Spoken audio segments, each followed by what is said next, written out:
Eu gostaria muito que você tivesse uma experiência diferente nessa noite, junto comigo, que nós estivéssemos aqui para ouvir do Senhor tantas coisas que somente Ele pode nos dar, para ouvir do Senhor coisas que Ele pode falar ao nosso coração, mas para isso, uma boa experiência só começa com oração. Então nós oramos, agradecendo a Deus pelo momento, mas eu quero te convidar a fechar os seus olhos novamente, sentado, e orar ao Senhor novamente. Você pode orar ao Senhor por dois motivos. Primeiro motivo, porque nós estamos começando dezembro, o último mês do ano. É um mês do qual a gente tem que fazer uma análise da nossa vida, e nós vamos começar agora essa análise da nossa vida. Então feche os seus olhos, faça uma pergunta assim: o que eu fiz durante esse ano todo? Uma reflexão interna. Pergunte ao Senhor: Deus, quais são as coisas que eu preciso deixar neste ano, que eu não posso levar comigo para o próximo ano? Quais são as coisas que eu devo ter e devo fazer ainda este ano? Feche os seus olhos, ore ao Senhor nesse momento. Diga a Ele: Senhor, quais são as coisas, as pessoas que eu preciso me encontrar ainda esse ano e pedir perdão? Quais são os movimentos que eu tenho que fazer como discípulo de Jesus ainda esse ano? Porque nós estamos num período de reflexão. Então nós oramos ao Senhor, Deus, pedindo ao Senhor que mova o nosso coração nessa direção. Mova o nosso coração para que a gente perceba as diferenças, Deus, daquilo que o Senhor está fazendo com cada um de nós. As diferenças que nós temos que fazer como discípulos de Jesus aqui nesse lugar. Então mova o nosso coração para termos essa interpretação correta. Em nome de Jesus. Em nome de Jesus. Amém. Boa noite. Tudo bem com vocês? Revezamento de bastão aqui. Eu queria falar com vocês de um assunto muito importante. Você sabia que a gente hoje, nesse domingo, estamos entrando no período do advento? Não é um palavrão? Não é alguma coisa de comer também? É o momento do calendário cristão aonde nós iniciamos um novo ano, porque é a partir da ideia e da expectativa que Jesus voltará, é que nós iniciamos aquilo que nós chamamos de calendário cristão. Esse momento de hoje, até antes do Natal, é chamado de advento, porque é o momento de nós, como cristãos, juntos como comunidade e povo de Deus, lembrarmos que um dia Deus fez a promessa de enviar um Messias, e que esse Messias veio, mas esse Messias voltará. É difícil lembrar que Jesus volta um dia. Parece que a gente esqueceu, mas Ele volta. Uma hora Ele vem. Quando nós colocamos a nossa expectativa na volta de Cristo, confiando plenamente que um dia Ele voltará, nós relembramos das suas promessas e caminhamos sobre elas. Mas, para nós caminharmos sobre uma expectativa de que Cristo voltará, eu não sei se você está entendendo o que está acontecendo aqui. Jesus voltará. Tipo assim, Ele vem mesmo. Vai aparecer de verdade. Uma hora Ele está aqui. Ele vai aparecer de verdade. Ele vai chegar e Ele vai te olhar e você vai olhar para Ele e vocês vão viver juntos para toda a eternidade. Isso é verdade. Não é um filme que te contaram. Não é uma historinha de mentira. Ele volta. Uma hora Ele volta. Essa é a nossa expectativa. O momento do advento é onde nós recolocamos a nossa expectativa nele. Certo? Eu queria que você pensasse aqui comigo nos impedimentos que temos na nossa vida diária para esperarmos em Deus e somente em Deus. Por exemplo, em quem você espera? Você pode dizer: não espero por ninguém. Espero em mim mesmo. Afinal de contas, a minha vida é eu quem guio. Estou esperando quem além de mim mesmo? Quase uma pergunta idiota. Se perguntasse para alguém que não é cristão, ele ia falar para mim, não faz sentido essa pergunta sua, você está meio enganado. Porque essa pergunta só faz sentido quando há uma esperança. Essa esperança é colocada em uma pessoa. Agora, no que você espera? Eu acredito, irmãos, me ajuda aí, mas eu acredito que a gente perdeu esse senso de que nós devemos esperar nele. Parece que a gente esqueceu que isso vai acontecer. Parece que por um momento o cristianismo se tornou um tipo de religião sem Deus, sem um Deus de verdade, que um dia volta, parece que ele está em algum lugar aí que eu nunca vou ver ele, até eu morrer. Eu espero que eu morra para que um dia, futuramente, eu consiga o encontrar. Mas a fé cristã não é assim. A fé cristã tem a ver com nós esperarmos em Deus, que um dia ele voltará. Agora, confiarmos nele, esperarmos nele, é uma questão muito difícil. Porque no dia a dia, nós mostramos se nós esperamos nele ou não. Não pode você falar assim, não, eu espero nele sim, quem falou que não? Mas no nosso dia a dia, nós estamos vivendo como se esperássemos a ele. Agora, existem vários impedimentos. Por exemplo, as nossas preocupações.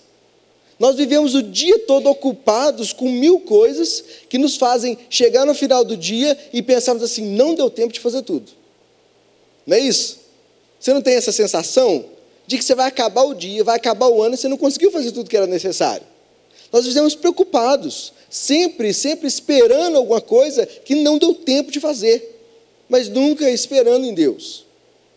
Nós esperamos também e colocamos a nossa expectativa, geralmente, na nossa capacidade. Então, por exemplo, vamos supor que você quer fazer uma viagem de fim de ano com a sua família, né? Você espera em quem para conseguir essa viagem? No seu trabalho. Afinal de contas, se você não trabalhar, você não vai viajar. Mas a expectativa não está depositada em Deus, está depositada na sua própria capacidade. Esse é mais um desafio nosso contemporâneo, que principalmente contemporâneo, nessa era onde nós é quem resolvemos a nossa vida, na era de independência, de autonomia. Agora, eu queria te lembrar uma coisa interessante, né? Que enquanto no calendário cristão, talvez você nem sabia que existia isso, existe prazer calendário cristão, o calendário cristão, enquanto nós estamos num mês de advento, que é espera e expectativa em Deus, também é o mês de mais consumo, não é? Onde nós compramos e compramos e compramos. Nós esperamos o ano todo para chegar a Black Friday, o tempo de Natal, né? Mas não esperamos a Jesus voltar, né? A nossa expectativa está longe do Deus vivo e está mais perto da minha realização. Por último, a esperar em Deus, ter uma expectativa em Deus, não é uma coisa etérea, é uma coisa sólida, e ela é também uma atitude, porque esperar em Deus é também confiar em Deus. Nós só podemos esperar em alguém em quem confiamos profundamente. Colocar as nossas expectativas em Deus não é outra coisa senão confiar que nele eu tenho tudo o que preciso, até que ele volte, para que eu não precise de mais nada além dele. E aí, isso é interessante, porque essa dificuldade de nós encararmos a espera não como um estacionamento, mas como um caminho. Porque a espera não é passiva, a espera é ativa. Olha que interessante isso aqui que a Vanessa Belmonte fala no livro dela, o livro que chama O Lugar da Espera na Vida Cristã. Ela fala assim, como um movimento, a espera é ativa. Esperar ativamente é estar completamente presente ao momento, com a convicção de que alguma coisa que ainda não vemos está acontecendo. Ou seja, esperar em Deus não é ficar parado esperando Ele fazer alguma coisa. Esperar em Deus é ciente de que nós estamos vivendo num momento onde nós, caminhando rumo ao que Ele está fazendo em nós, mas que nós não vemos ainda, de forma ativa. Então, esperar também é caminhar. Já diria o Marcos Almeida, né? Esperar é caminhar. Mas esperar depende de uma promessa. Nós só esperamos naquilo que sabemos que vai acontecer. Como Paulo disse, se nós esperamos alguma coisa que nós vemos, nós esperamos em vão. Nós temos que esperar, ter esperança, ter expectativa em algo que não vemos. Isso significa que toda vez que nós esperamos, estamos baseados em uma promessa que alguém fez a nós. Se alguém diz para você, olha, na sexta-feira eu vou te dar um presente, você está esperando até sexta-feira porque você sabe que há uma promessa te esperando. Nós esperamos em Deus, porque Ele também prometeu a nós que Ele virá. O próprio Deus prometeu logo de início que Ele virá. E essa promessa é válida para mim e para você. Quando a gente olha no livro de Gênesis, existe uma coisa muito interessante. Muitas pessoas não aprenderam ainda a esperar em Deus a partir da promessa dele. Você espera a partir da promessa das pessoas. Você espera que você vai casar um dia porque disseram que gostam de você e prometeram isso para você, às vezes, né? Mas você pode também esperar confiando em coisas erradas. Mas o próprio Deus, antes de todas as coisas, de fato, se tornarem tão ruins, lá no início, quando ela começou a se tornar ruim, o próprio Deus prometeu que você poderia esperar nele. E eu quero que você leia esse texto comigo e perceba isso. A partir do momento que o homem pecou, então Deus vivia junto ao homem, e todas as coisas eram muito boas. Deus então esperava um relacionamento entre ele e o homem, de uma maneira íntegra, de uma maneira, de fato, que eles pudessem se relacionar totalmente em amor, mas esse relacionamento foi rompido por conta do pecado. O próprio homem rejeitou a Deus, e quando o homem rejeita a Deus, o pecado entra na história, todas as coisas se ficam distorcidas. Mas Deus prometeu que não seria assim. E hoje a nossa esperança tem que estar a partir deste ponto. Não em coisas que a gente pode alcançar simplesmente, mas na promessa de Deus. E a promessa começa aqui: farei que haja inimizade entre você e a mulher, e entre a sua descendência e a descendência dela. Ele lhe ferirá a cabeça e você lhe ferirá o calcanhar. É Deus falando com a serpente sobre o fato dela ter conduzido a mulher ao pecado.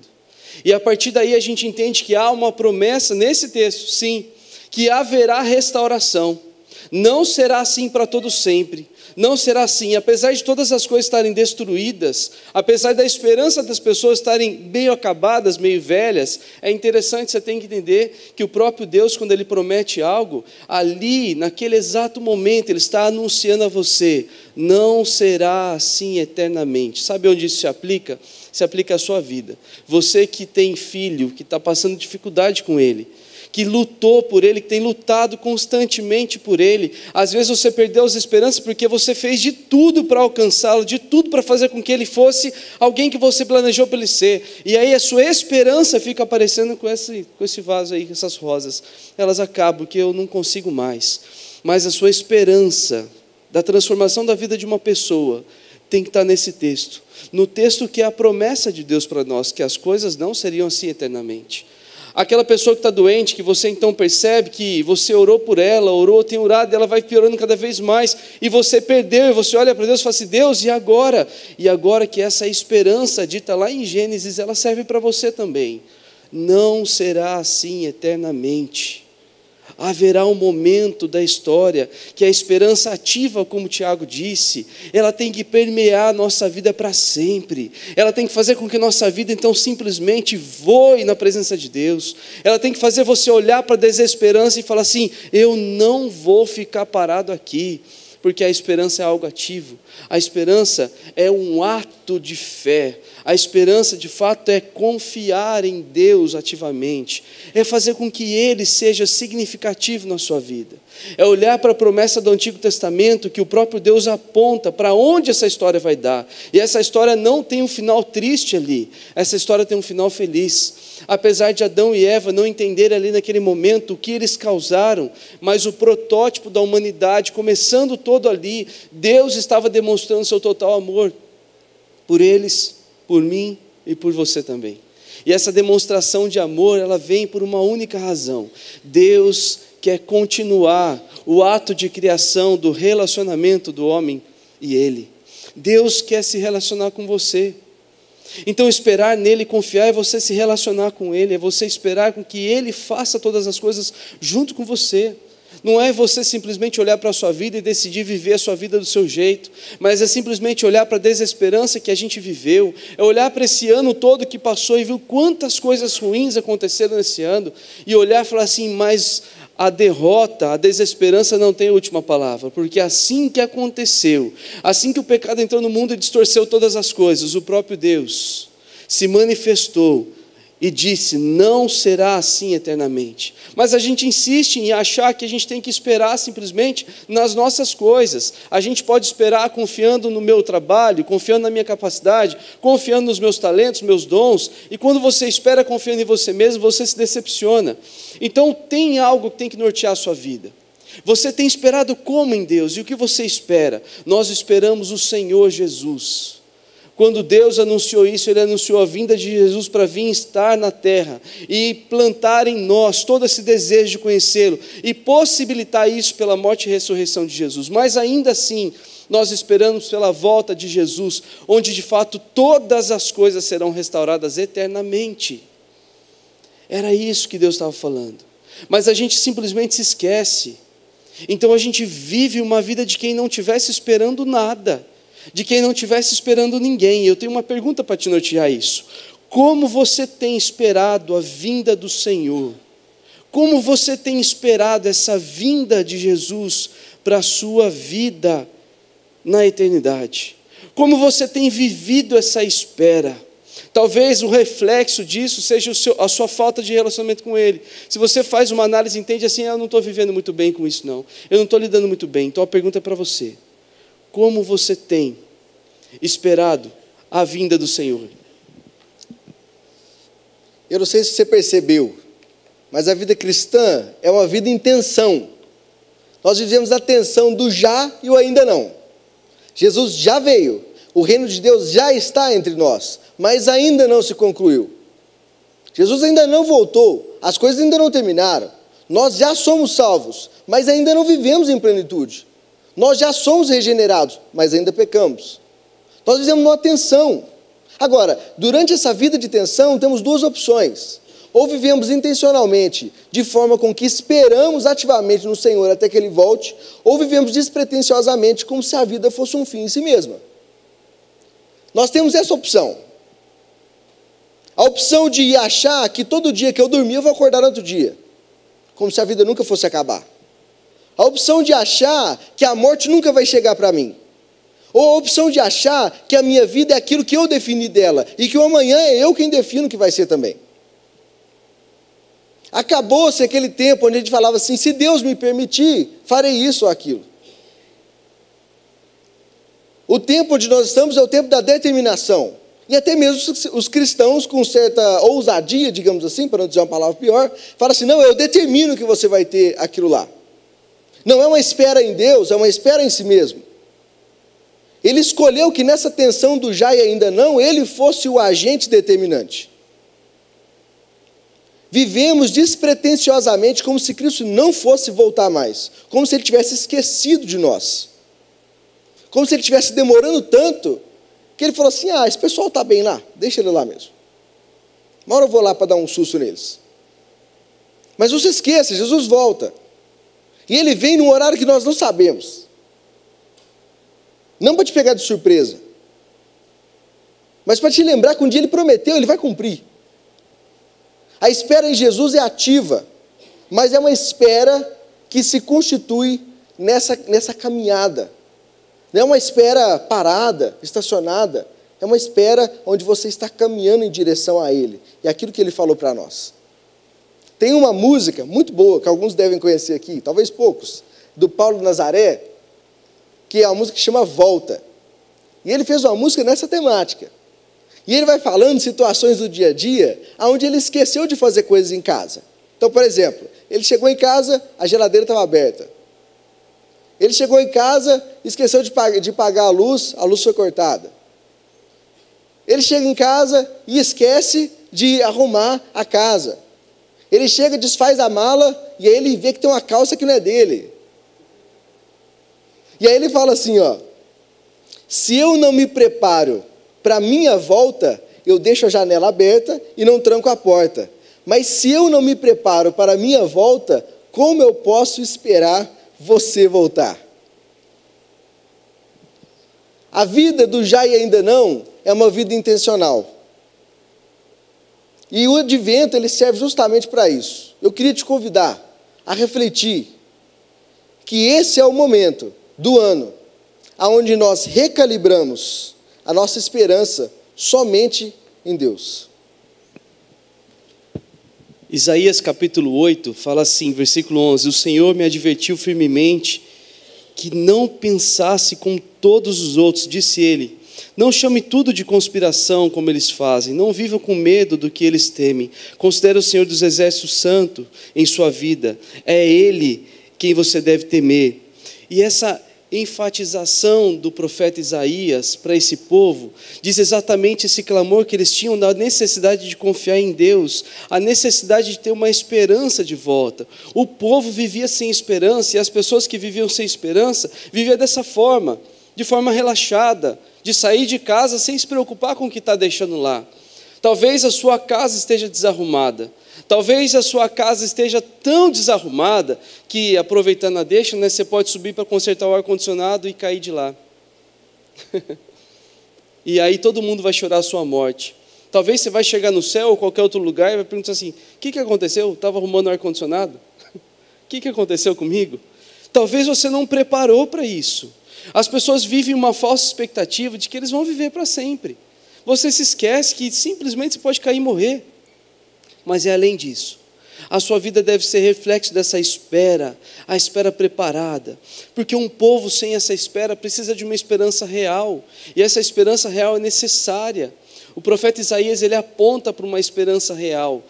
No capítulo 8, ele fala dessa desesperança a partir do versículo 11, apontando para as pessoas como eles viviam o modo de vida deles sem esperança, como era de fato pensamentos perversos, atitudes perversas, porque eles não confiavam de fato que Deus cumpriria a sua promessa. E então, Isaías capítulo 9, versículo 6, ele começa então a apontar para essa esperança, e eu quero que você olhe para isso. Porque o próprio Deus, em Gênesis capítulo 3, fala dessa esperança.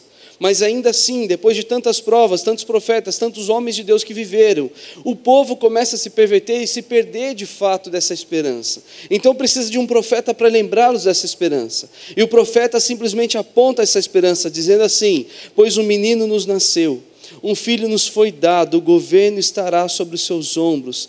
Ele será chamado de maravilhoso conselheiro, Deus poderoso, Pai eterno e príncipe da paz. O seu governo e a sua paz jamais terão fim.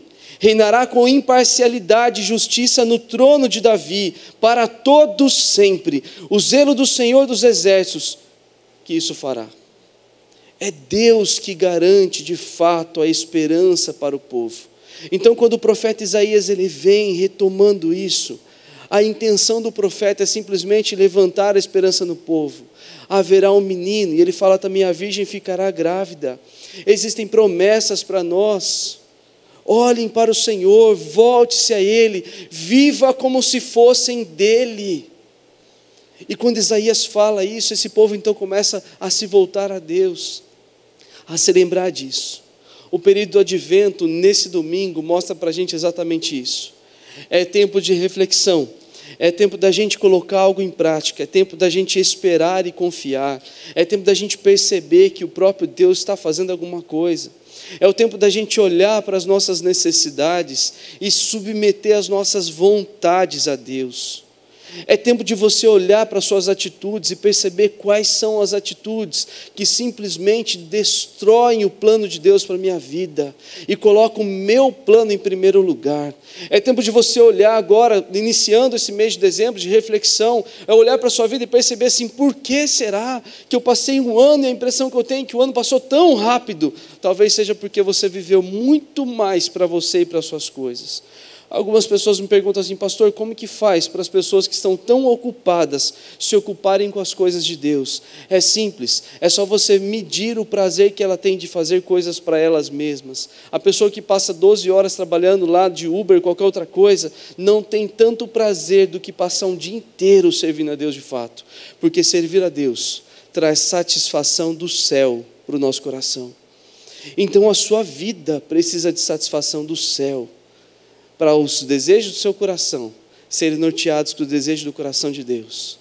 Quando você vive uma vida só para você, você simplesmente tem dado passos constantemente para reforçar a desesperança na sua vida. E o pior, um pai de família, uma mãe que está lá cuidando dos seus filhos, quando dá passos da desesperança, ela explica de forma prática para a sua família toda, para os seus filhos, que a vida é assim. É um negócio terrível de viver mesmo. É um negócio que não tem esperança. E você começa a criar filhos com a expectativa de ter coisas, de chegar no Natal e ganhar presentes, chegar no aniversário e ganhar presentes, chegar em datas comemorativas e ganhar presentes, porque eu preciso de presentes, porque eu vivo disso. E você se esquece que o maior presente foi dado por Deus. Em Gênesis capítulo 3, o povo precisa confiar nisso. Isaías capítulo 9, capítulo 8 e 7, tantos outros. Ele aponta para uma esperança que ainda há de vir, que é Jesus, que nós sabemos. E essa esperança é um ato de fé em nós. Eu preciso confiar em Deus. Confiar que Ele é o dono de fato do meu coração. Confiar que Ele de fato comanda a minha vida. E quando eu confio, eu tenho atitudes práticas de confiança.